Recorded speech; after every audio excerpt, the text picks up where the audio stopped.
প্রতি বছরের মতো এবছরও বরাক উপত্যকার ঐতিহ্যবাহী শ্রী শ্রী সিদ্ধেশ্বর শিব মন্দির কপিলাশ্রমে আগামী 6 এপ্রিল মধুকৃষ্ণা ত্রয়োদশী তিথিতে অনুষ্ঠিত হবে বারুণী স্নান। এ উপলক্ষে মন্দিরে পরিচালন কমিটির এক সভা অনুষ্ঠিত হয়। পরিচালন কমিটির সহসভাপতি সুখেন্দু করের পৌরোহিত্যে অনুষ্ঠিত সভায় বক্তব্য প্রদান করেন সম্পাদক সুজন ভট্টাচার্য, নিখিল চন্দ্র দে, সন্দীপ পাল, দেবজ্যোতি চৌধুরী সহ অন্য সদস্যরা। এদিনের সভায় আসন্ন বারুণী স্নান সহ মন্দিরের বিভিন্ন বিষয়ে আলোচনা করা হয়। তারা জানান, 6 এপ্রিল সকাল 7:02 মধুকৃষ্ণা ত্রয়োদশী তিথি শুরু হবে এবং 7 এপ্রিল ভোর 4:05 পর্যন্ত এই তিথি বহাল থাকবে। আজকে আমাদের এই মন্দিরে ছিল এক্সিকিউটিভ বোর্ডের সভা। আগামী 6 এপ্রিল বারুণী স্নান মহোৎসব। স্নান শুভ মুহূর্ত অর্থাৎ 7:23 থেকে আমাদের সেই পুণ্য কাজ আরম্ভ হবে, মধুকৃষ্ণা ত্রয়োদশী, এবং চলবে পরের দিন সকাল 4:59 পর্যন্ত আমাদের স্নান চলবে।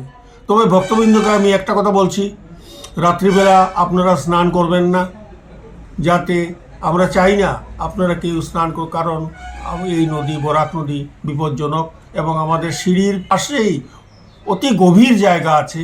আমরা রশি ইত্যাদি দিয়ে আপনাদেরকে সতর্ক করার ব্যবস্থা করব, তারপর মার্কিং করা থাকবে, সেই গণ্ডি যাতে আপনারা কেউ অতিক্রম করবেন না। ধর্ম আর কাজ, পুণ্যতিথি গতিকে কেউ স্নান করলে তো আমি জুড়ে বলে আর বলতে আটকাতে পারবো না, কিন্তু আমাদের মন্দির কর্তৃপক্ষের কাছ থেকে এই আবেদন থাকলো, রাত্রিকালীন আপনারা নদীতে নামা বা স্নান করা ইত্যাদি বর্জন করবেন, কারণ আমাদের সময় অনেক, সম্পূর্ণ দিন আমাদের সময় আছে, সারাদিন সকাল থেকে সন্ধে পর্যন্ত। গতিকে এইটুক সময়ের মধ্যেই আপনার স্নানাকার্য, যার যে তর্পণ, শ্রাদ্ধ ইত্যাদি বিভিন্ন কাজ, ক্রিয়াকর্ম ইত্যাদি হবে, ধর্মীয় ক্রিয়াকর্ম আমরা এই মন্দিরে করব। গতিকে আপনার দিনের বেলাতেই সেই সব ক্রিয়াকর্ম করার জন্য ব্যবস্থা। আগামী 6 এপ্রিল আমাদের এই সিদ্ধেশ্বর শিব মন্দিরে বারুণী স্নান উপলক্ষে এখানে উৎসব হয়। সেই উৎসবে উপলক্ষে আমরা এক্সিকিউটিভ বডি আজকে বসেছিলাম, কিভাবে এটাকে সুন্দর করা যায় সেই বিষয়ে বিভিন্ন আলোচনা হয়েছে।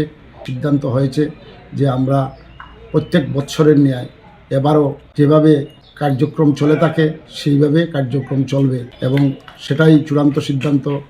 এই সিদ্ধান্তের মধ্যে আছে আমাদের SDRF নিয়োজিত করা, পুলিশ প্রশাসন নিয়োজিত করা, ভলান্টিয়ার নিয়োজিত করা, এবং শরণার্থী বা যারা আসবেন বরাক ভ্যালি তথা ত্রিপুরা, মিজোরাম, মণিপুর এবং আসামের বিভিন্ন প্রান্ত থেকে আসেন, ওনারা যাতে সুন্দরভাবে ওনাদের মনোবাসনা, সেই মনোবাসনা যাতে পূর্ণ করতে পারেন সেই ব্যবস্থা আমরা করব।